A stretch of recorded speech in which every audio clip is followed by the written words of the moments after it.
Hello and welcome to a special episode of Mission Critical, a podcast where we explore the real stories behind modern entrepreneurship.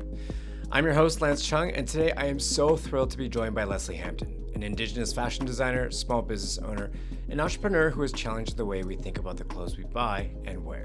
This episode is made possible by Mastercard, who, as we do, believe that when small business wins, everyone wins. They recognize that small businesses aren't just economic engines, they're cultural drivers, community builders, and sources of meaningful connection. That's why Mastercard supports small business owners at every stage of their journey by understanding their unique needs and building tailored solutions to help them grow and stay protected in today's digital economy. Now, whether it's supporting designers like Lesley Hampton or launching a product from your living room, today's entrepreneurs are creating businesses that reflect who they are and what their communities need. Mastercard is proud to be a part of that journey. So with that, let's dive into Lesley's journey. This is Mission Critical. Let's get into it. Hi, Lesley. How are you? Hi, I'm good. How are you? Good. First of all, you are a vision. This outfit is fantastic. Tell me a little bit more about it. Thank you. This is our brocade suit, brocade trench coat. Yes. And that is from our 2025 collection. I love a matching set too. Me it too. is stunning.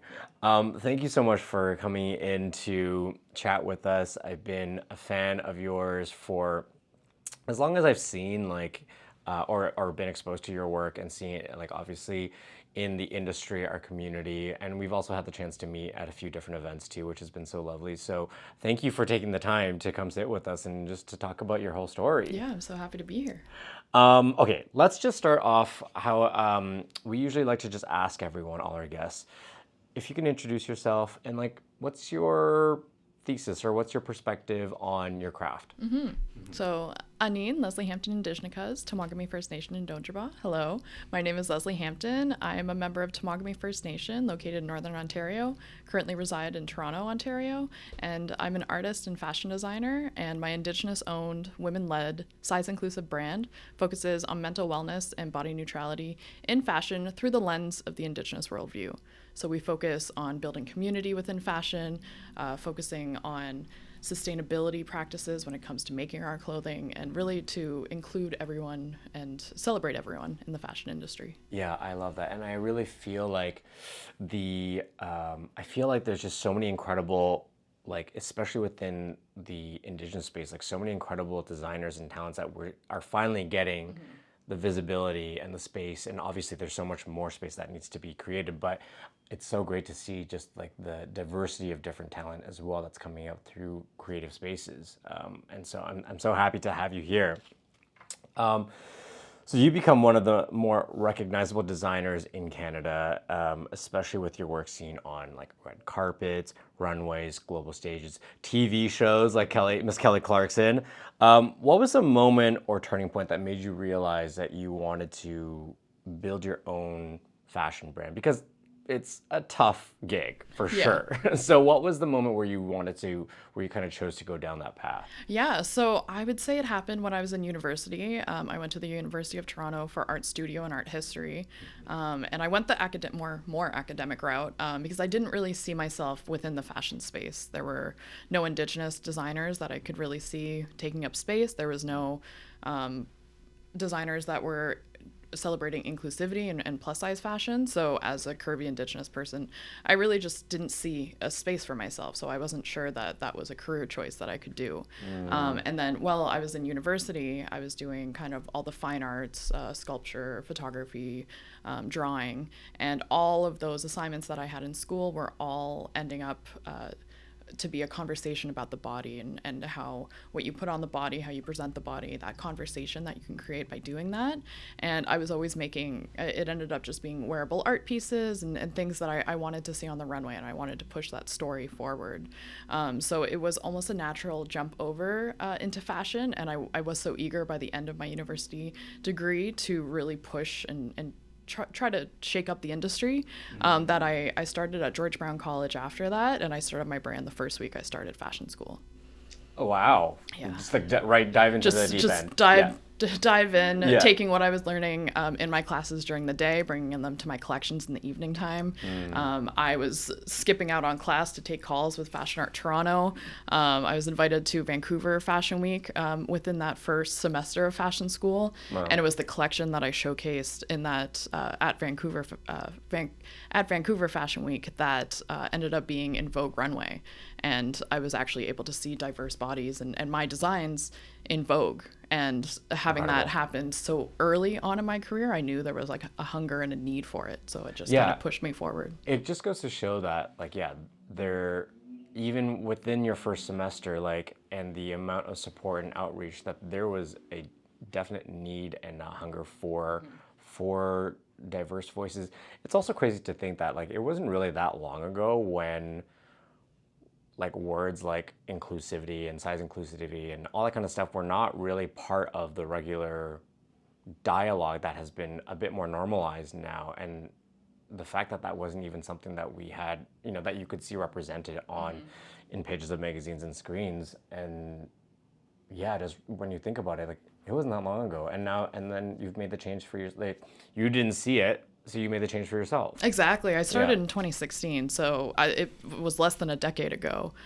So to be able to see the changes that have happened within the fashion industry, not only locally, like in Canada and Toronto, but also internationally, and seeing people just be more educated when it comes to what fashion that they can celebrate and wear and put on their bodies. Yeah, absolutely.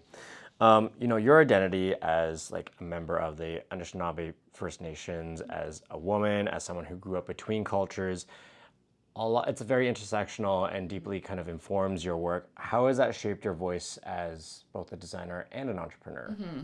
Yeah, so I'm the daughter of a 60 scoop survivor. So my family lineage, my mom didn't grow up kind of in community, and she grew up in a non-Indigenous family. And then because of the career that my parents chose, it took me internationally for a lot of my youth. So I only came back to Canada when I was 18. I always knew that I was Indigenous, but I didn't really, it was hard to learn and discover what that meant, because I was living in Australia in my early teens, and I was trying to say I'm Indigenous and I'm so proud, but to be an Indigenous person in Australia kind of very meant different, meant very, like, similar struggles, but it was very different for someone who was 12 years old trying to figure it out. So it was really only when I came back to Canada at 18 that I was able to go visit Temagami First Nation and go back to my reserve, reconnect with my birth grandmother, and really begin that learning and that healing for myself as well, and for my mom and my family. I mean, did that experience of living in different places and experiencing different cultures and different perspectives, did that help you in any way in terms of your self-discovery and your identity? Like, obviously, you weren't in Canada to really tap into your roots directly, but how did it actually kind of help open your mind or even challenge the ways that you think about your identity as an individual? Yes, 100%. When I was living in Australia, I was at a boarding school, and I was the only American kid in basically the whole town. So it was very hard to feel like I was included in any sort of way, because it was very obvious that I was the odd one out. Even as soon as I opened my mouth, it was a different accent. Yes. It was just so different in so many ways that I really understood what it was like to be excluded from areas. And then on the flip side, another place that I lived was England, and I went to an international school there. So all the students were from all these different locations, all these different backgrounds, and we were all celebrated and included because we were so different. So I developed that sense of community from being diverse, and that's what I really kind of give a nod to when I bring it into my fashion career, where I want everyone to be celebrated for their differences and to create that community aspect, because we are all different. Yeah, and that's almost been like a through line through your work, is celebrating the diversity and inclusion, and also, like, down to your roots of, like, well, I guess this would have been after you moved back to Canada, but, like, the thesis of your work in terms of wanting more representation, wanting more inclusivity, and whether that's, like, size or culture reflected in the fashion industry. Exactly, because even as a curvy Indigenous person, didn't see myself in those spaces. So I wanted to create that for myself, and then just communicating more with my community and seeing that we have similar struggles, even from someone who didn't grow up on Reserve to my friends that did grow up on Reserve. We all have that same struggle of not seeing us in these mainstream spaces. Yeah. When it comes to the fashion industry, it's such an interesting industry because it allows you to, it allows self-expression, but in many ways it also kind of restricts how we communicate, or has traditionally restricted. And the industry itself, to operate in it, can be a lot of guardrails and a lot of gated closed doors. What are some outdated rules that you've had to break to make space for yourself and others within an industry as institutional as fashion? Yeah, I have so many examples, unfortunately, of when there was hesitation or pushback when I wanted to bring inclusivity into the fashion scene. I had plus size models stopped at backstage doors of runway shows and not permitted backstage because they didn't look like models. And I had to stop what I was doing, prepping for the show, go to the security and say, no, let them in.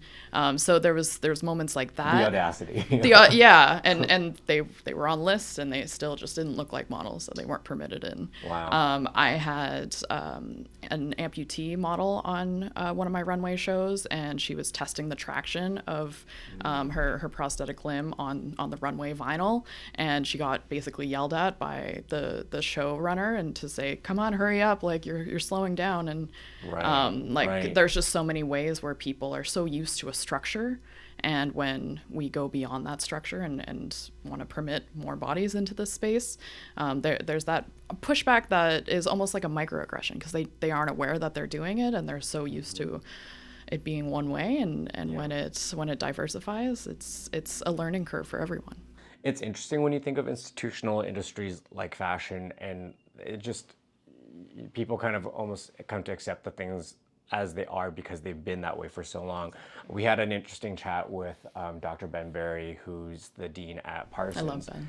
Yeah, and it's so interesting because we had that chat around the time of the Met Gala, and his perspective is really, a lot of that has been focused on accessibility. And when you think about something like the Met Gala and like those huge stairs, and from an accessibility standpoint, if you're not able to like walk up the stairs, then you're basically ushered to the back door, and then that's how you enter the venue. Like, it's like rethinking something as simple as, or what might be to many people as simple as like going up those like kind of like iconic stairs at the Met Gala, and understanding like how, from an accessibility standpoint and a representational standpoint, something so that seems so normalized all these things need to be reconsidered. Exactly, and it's something that we used to celebrate, but then if we think a little more on it, what are we really celebrating? Yeah.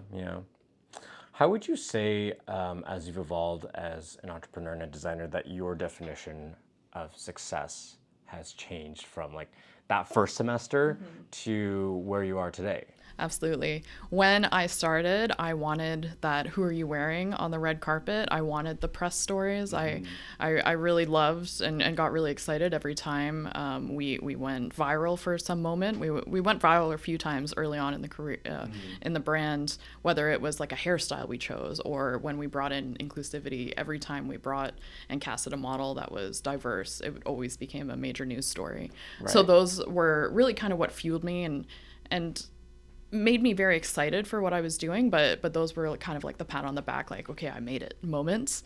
And these days it's transitioned to just being able to create and see a smile on my clients' faces when they put on my garments, and then also the selling of those garments being able to support me and my family. Yeah.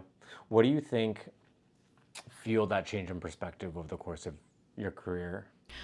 Oh, I would say that change really came just with me growing up as a person, and as an individual, and knowing that these media stories are great, but it's really that personal communication, that personal impact that I have for someone, that's really going to push me forward at the end of the day. Yeah, absolutely. Do you have any advice for other founders who are trying to build something, meaningful for themselves, without following kind of like the traditional or like institutional path, the path kind of less walked and discovered? Yeah, my biggest piece of advice for up and coming designers or entrepreneurs would be don't be afraid to reach out to that dream client or that goal person that you want to kind of shoot for the stars for. A lot of the major moments that I had in my career have just been a DM on Instagram or an email at 2 a.m. while I'm like daydreaming of what could be. That's how we got to dress Lizzo during COVID, and that's Lily Gladstone slid into our DMs when she was finding her dress for the Cannes Film Festival. So Love that. it's very interesting the power of social media that we have now that we didn't necessarily have when I started in 2016. I do think that, I have to agree that just asking for opportunity, even if you think it's like completely out of your grasp, the worst that's going to happen is that you won't hear back or you'll get a no, and then you'll just be in the same spot that you were before you asked. But the best thing that could happen is that it could open up so many doors, and you just don't know the power of just a simple message. Like, it could completely change the trajectory of your business if you do that outreach and open those doors and be open to connecting with different people. Exactly. And I think there's definitely barriers are being broken down where we don't have to go through a stylist anymore. A lot of these major celebrities are kind of doing the research for themselves and knowing that they want to represent, say, Indigenous fashion. If they know that's a goal of theirs, they'll do the work or have their team do the work as well. When Lily Gladstone was on the cover of Vogue magazine, it was her directing the stylist to reach out to Indigenous designers to submit work for the cover. And that has never been something really that me as a designer, I've never received an email from Vogue like that before. So to have someone on the inside really pushing for that change is how we're going to move forward. Yeah, that's incredible. I remember hearing a similar story about Lily with Jen Harper at Cheekbone, and how she advocated to her makeup artist to use Indigenous brands for, I think it was like Oscar's red carpet or something, like something big. But it takes that kind of advocacy from the inside to also kind of make sure that change is happening as well, right? Exactly. I think, breaking down those barriers on the inside, sometimes you kind of have to go with the flow for a bit just so you can get into the doors, and then you break it down. Yeah, absolutely.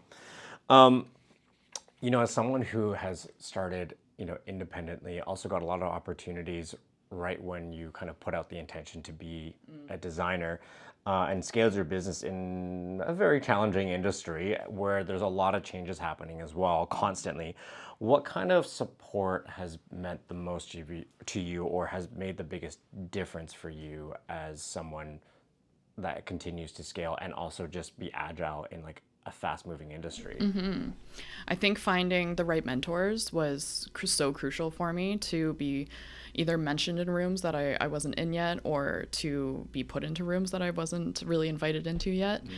Sage Paul, who is the founder of Indigenous Fashion Arts Festival, earlier on in the foundation of the Indigenous Fashion Arts Festival, she created a impact-based kind of workshop for Indigenous designers to really see themselves within the fashion industry, yes, but to know and educate us on what value we're bringing. And that's really kind of where I discovered that these barriers and these gatekeeping is very much a colonial concept, and it's not something that's like innate within Indigenous people. So to have that mentorship of someone who's so aware of the fashion industry really allowed me to know that there is a place for me, and to know that there's this community that's ready to celebrate me, and then the mainstream industry might pick it up after.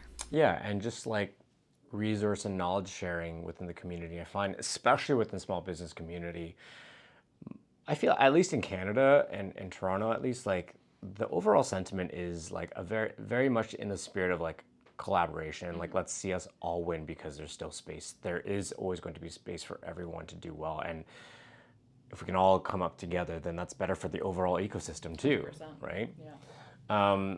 So we're working with Mastercard to present a few episodes of our podcast, and you're very familiar with them as well.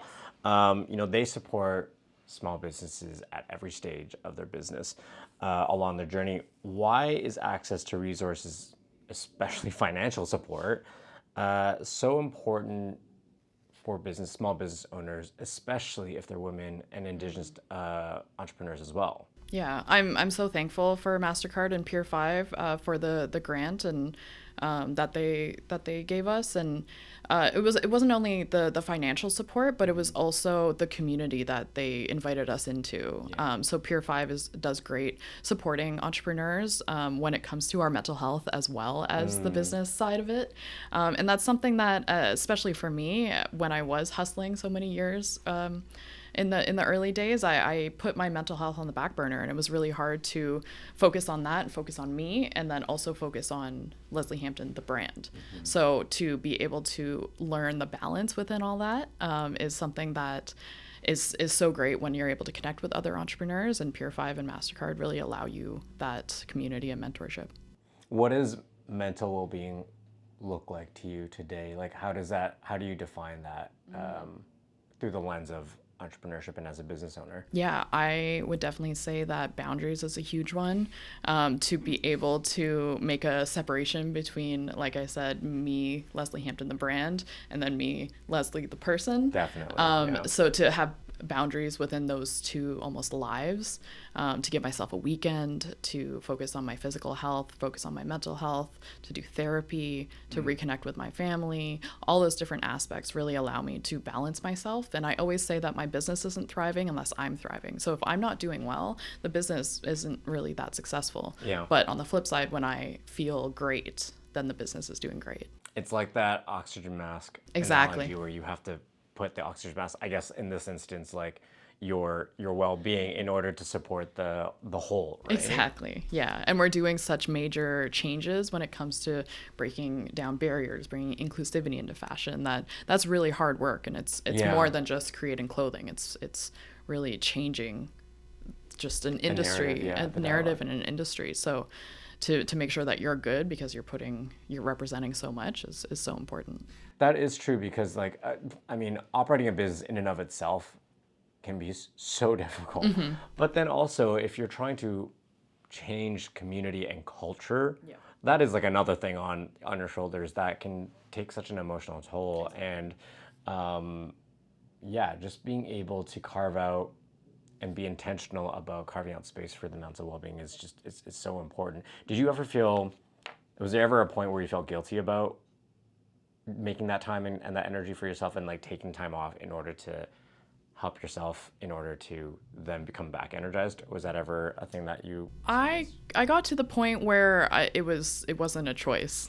It wasn't a choice to start thinking about myself. I was like just not doing that great, and it's interesting, especially when this is such like a public facing industry, that you can put on a mask and you can put on the fancy dress and still not feel good on the inside. So it's literally your namesake too. Exactly. Like you can't even separate it necessarily. 100%. So you really need to focus on all those aspects, and for myself, I had to take that little bit of time off, and lucky in a weird way that it happened around the same time COVID did, so the whole world kind of permitted me to take a break. But it was really that time that so many things shifted in my life, and I got a therapist, and I was able to take a year of sobriety. And there's so many aspects that getting caught up in the fashion industry might be one thing, but to get caught up in taking care of yourself and having you thrive is so important. Yeah. Is there anything that you think that people misunderstand about the role that small businesses play within the broader economy, but also the cultural conversation? Do you ever feel like people kind of downplay the role that small businesses have, or like the opposite? I think people who are educated in the impact of small businesses definitely don't downplay that at all. But I think there's something to be said about that personal connection when people are purchasing on our website. The notification comes to my phone, and I'm the one receiving it and doing a happy dance when I receive an order. Or when someone is coming in for a fitting, it's often me or my close team members who are doing the fitting with them. So it's that personal connection that we have with our clients, and that's something that we really don't see when we shop at a major box store, that that personal connection's not there as much. Yeah. I guess building on that, how would you define your community in terms of like the Lesley Hampton community? And whether that's like through how you've built it and cultivated it through like casting, storytelling, mentorship, your clientele, what does ultimately your community mean to you, and who is part of that community? Yeah. What's interesting is that because we started when modeling agencies didn't have all the talent that we wanted to represent, a lot of our casting was street casted. So it was quote unquote regular people who were either our clients or then became our clients because we had them in our runway shows. So it's this weird mix where it's not really separated between like community when it comes to the model side and then community when it comes to the client side. They're all kind of one, and it's this beautiful woman or individual who really wants to feel celebrated when they put on their clothing and celebrated and being part of something bigger. And I can really see that when it comes to our runway shows, when it comes to clients who wear our work. We had some interviews happen backstage at our most recent show at Fashion Art Toronto, and the models were asked, what are you so excited, like what makes you most excited about being here? And they really said representing Indigenous fashion and representing Indigenous people. And they were an Indigenous person who didn't see themselves in these spaces, and to be able to be at a major fashion week and not only be an Indigenous person who might be curvy and taking up space, but then to be wearing Indigenous fashion is just such a major impact point that my clients, Indigenous or not, really take that with them. Yeah, definitely. And speaking of clients who wear your work, you worked with, you mentioned Lily Gladstone, who's incredible and has advocated for Indigenous representation in so many incredible ways. What does it feel like to see your work, serve as both fashion, like just on its own, a great piece, a great skirt, a great set, but also a vessel for activism too? Yeah, it's so important because fashion is something that people often see when you first walk into the door.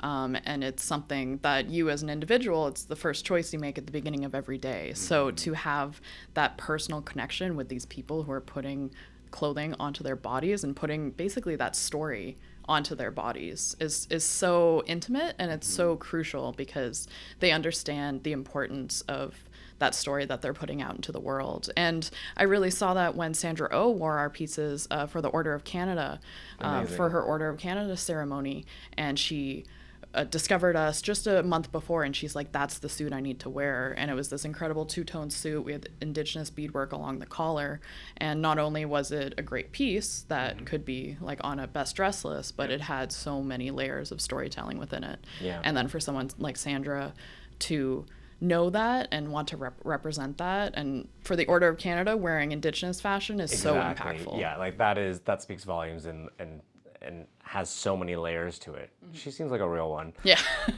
Who's on your like wish list for people that you'd love to dress? Like, let's say top three. Let's manifest it. Yeah. Throughout my whole career, it's always been Ashley Graham. Okay. She's such an advocate for bringing inclusivity into fashion, and she's doing great things even now, transitioning from being supermodel to motherhood and just navigating that transition. I would say number 2 would probably be Halsey, the singer, and I resonate with her story so much, and I've been a fan for so long, but her most recent struggle with leukemia and really kind of just having the strength to overcome that and then go on a massive world tour after. My mom actually had leukemia when she was in her early 20s, so I just really resonate with that strength and that struggle. Yeah. All right, so we're manifesting Halsey and Ashley out in the world. You're going to dress them maybe in 2025 even. Yeah, who knows? I'll send that DM on Instagram. Exactly. Ask for the opportunity, right? Exactly. You never know. Has your community ever pushed you to think differently about the way you approach your work or show up as a designer? Like, how have they challenged you in good ways? Yeah, I definitely think the Indigenous community, as well as the inclusive fashion industry, definitely keep you accountable when it comes to who you're representing and how you're representing yourself. I think it is so important to do it in a good way and not just because I'm an Indigenous designer, not bring Indigenous motifs that I have not received the teachings for. So I think in that way, it's very crucial to know just the education behind the work that you're putting out there. And it makes me think of a collaboration that we did with Scott Wabineau in 2020. And that was so massive because as Scott grew up on the reserve, he had those teachings. So we collaborated on an item that between his cultural background and my fashion business background, we were able to collaborate on a beautiful piece that so many people resonated with. And is authentic and organic and true to kind of the perspectives of the people involved. Exactly. And then that was his first launch into the fashion industry, and then he transitioned to releasing a collection at New York Fashion Week. So it's really great not only to have these moments as designers to come together and collaborate, but also to do that mentorship and have that mentorship be two ways. Yeah, and stump for your friends and see them do well too, right? Exactly. Like, that's so exciting to see. You know, your brand is literally your namesake, and the culture that we're in terms of the entrepreneurial landscape is that so many brands and companies who are like founder-led. Those founders are very upfront, visible, and it's almost like an expectation now, especially on social media, for founders to be very visible and talk about their journey, good or bad. Do you find, like, how comfortable are you with being transparent about your story and sharing all the good, bad, and ugly of building your business? Like, is that within your comfort zone, or do you find that is something that you naturally gravitate towards in terms of building out or telling your story? Yeah, early on I was very selective with the parts of my story that I was telling and sharing, but I also started my brand when I was 22.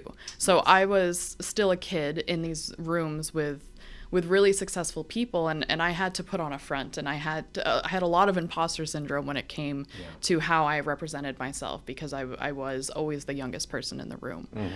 So now that I'm a little older and I can almost be a mentor to that up and coming designer, that up and coming talent, that's kind of pushing me now to be able to share my story more and share the highs, but also the lows. And like you were talking about social media, I think the idea of a personal brand, as well as the business brand, but I think that idea of a personal brand is where clients will feel connected to us, where our community will be able to support us in that way, and that's really kind of where people want to see that celebration of story. Yeah. When you talk about mentorship, what is, like, if someone's approaching you and like, I really want some insight into the industry, or I just don't know what to do, what is like the best piece of advice that you find yourself giving on repeat to people that come up to you and ask you for advice? Yeah, probably don't be afraid to say no. There's so many opportunities out there, especially in a big city like Toronto. And if you're not in a big city, there's so many opportunities online to be able to connect and converse with people. I think that is so important when it comes to kind of nurturing the next generation of talent. And also just to have those opportunities when we are kind of an established brand. We offer a number of internships at my brand, and we have an incredible George Brown student who just completed her internship, and now she's hired onto the team. So to see that transition and to bring her into rooms that at 19 years old you don't have access to, it's really cool. Yeah, totally. Programs like the Mastercard Small Business Fund, they really try to create networks of support and mentorship. You talked about kind of being able to meet other entrepreneurs through your experience. Why do you believe mentorship is so essential? Is it something that also, like, do you think that people downplay it? Do you think people actually do recognize the value of it in terms of the general discourse? What role do you think it plays in why is it so important? I think when entrepreneurs are struggling and having that community of someone who's had the same struggle, or someone you can reach out to and say, hey, I have this very unique niche question. Can you help me answer it? I think that's very important, a very important reason we need that community. And like the Mastercard Peer 5 grant, they kept the cohort so small that we weren't lost in the sea of entrepreneurs. They were very selective when they picked out what entrepreneurs to work with, and we were able to really connect personally and really understand each other's struggles. Whether they were a baker or a designer, we had the same issues with growing the brand and growing the business. So that's very interesting, and it's just great ways to connect with people. Yeah. As someone who, the way that your business operates, you have obviously an outlet where you have to be creative and in terms of how you're building out your designs and everything. And there's an artistry to it and a craftsmanship to it. But then there's also the business side. Yeah. How do you navigate those two things? Do you find that you're good at like going back and forth between the two and like switching one or two, or one brain off and the other part on, or what is your experience like navigating them? Yeah, it definitely comes in seasons for me. So whether or not we're focusing on the sales or focusing on the creation, those really have to be seasons and moments to allow, especially for creative flow. It won't always happen if you're stressed out about your bottom line or your cash flow. So you've got a million things going on. Exactly. So to have that separation is very important for me. When we started, I was doing 2 collections a year because that's what the fashion calendar told you to do as a designer. And I got to the point, I did a number of collections, but I was getting burnt out and we weren't able to focus on all the aspects. And especially at that time, I say we, but it was really just me working on it. So I do 1 collection a year now. We do a lot of customs for clients and things like that to allow that in between the collection launch, to allow that creative flow, but to have that moment for creating when maybe sales are slower and the business is slower, and then to have that sales season where people can actually interact with the work because we have it created, made, and ready to put on people's bodies. What do you find informs your creative direction and like inspiration behind when you're putting like a collection together? Like, do you go to the kind of like the same kind of sources for inspiration, whether that's like nature or whatever it might be? Like, where do you find your creativity? Yeah, travel is a big one for me, because it resonates so much with me and how I grew up. I always feel the most free when I'm sitting on a plane. So and as long as I can travel every once in a while, I think that really expands my mind, and that sense of escapism is such a great way for me to get into that creative flow. But I'm also very inspired around the people around me.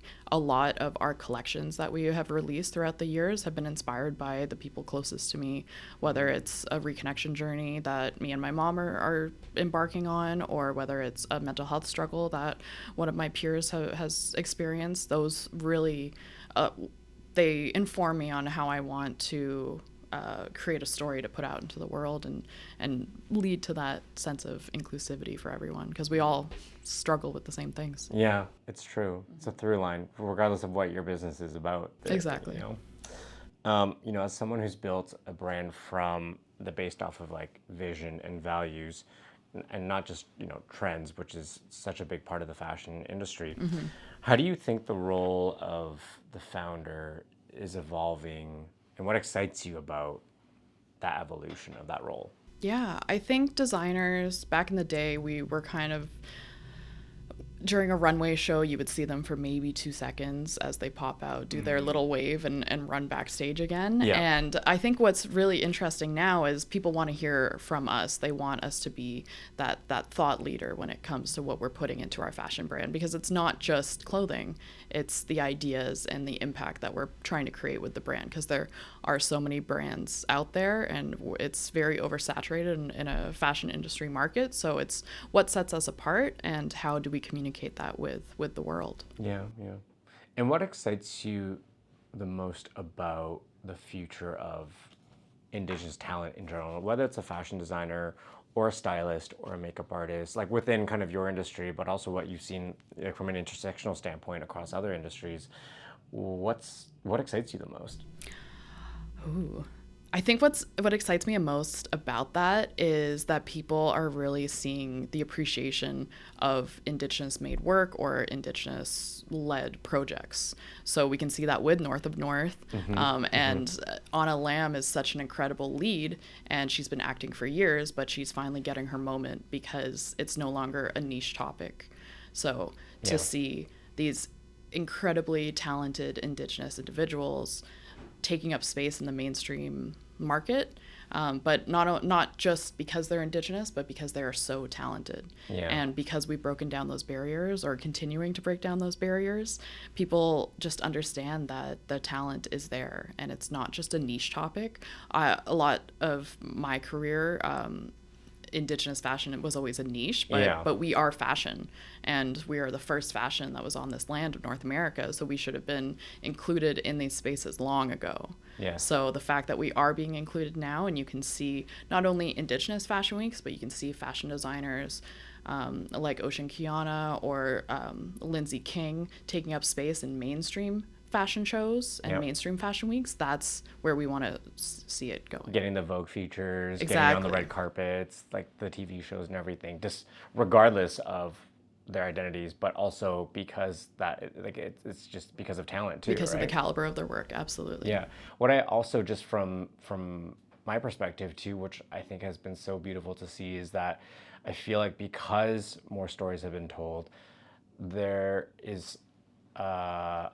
there's a bigger diversity of stories being told in terms of Indigenous storytelling, not just being a monolith. It's, you have Anna telling stories about the Inuit community. You have such a spectrum of diverse communities within the Indigenous community. And that, I think, is also beautiful because it's not a monolith. There's so many nuances and differences between communities and cultures that people have not realized, that are not part of the who have not been part of the community, right? Exactly. And if we look at like media that everyone is kind of grew up with, we see the Pocahontas, Disney's Pocahontas, and that's kind of a lot of the framework that people had for the representation of Indigenous people. But there are so many people who grew up in cities, so many Indigenous people who might have, like myself, grown up internationally, and we have all these different stories, but we are all Indigenous people, and we want to represent that in so many different ways.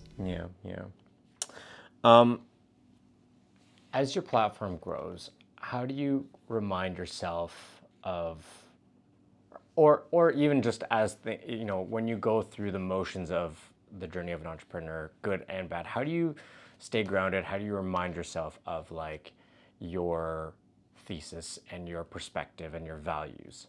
Yeah, I would say if I'm not getting lost in the mix, I can definitely stay true to my ethos. If I'm stuck in the hustle too much, it's not forgotten, but it's almost put on the back burner because I'm trying to think of the bottom line and all those business aspects of just building a brand in itself. But to stay grounded, I really give a nod to my family and to my partner. They don't kind of hype anything up a little, like, too much. So yeah, it's great to have these awards or to have these media mentions, but at the end of the day, we come home, we have dinner together. Keep you humble. Keep me humble, exactly. And especially for entrepreneurs or people who are trying to do such big things within industries, to stay humble and to stay true to how you started and true to what you believe in is definitely what my family does for me.